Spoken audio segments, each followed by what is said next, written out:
2.5 साल में 5 दर्जन से ज्यादा गैर मुल्की दौरे करने और मजमूई तौर पर तकरीबन 6 माह बैरून मुल्क क़याम करने वाले वजीर आज़म मियां मोहम्मद नवाज शरीफ ने एक बार फिर गैर मुल्की दौरे का कस्द कर लिया। इस बार फिर वजीर आज़म की मंजिल जिला वतनी के क़याम में क़याम का बंदोबस्त करने वाला मुल्क सऊदी अरब है।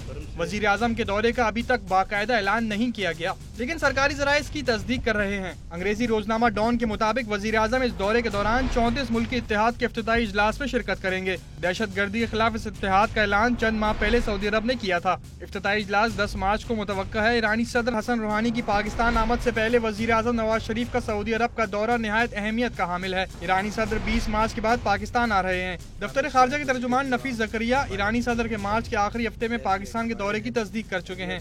Prime Minister had visited Iran on a bilateral visit and there he had invited him and we are contemplating his visit of the Iranian president.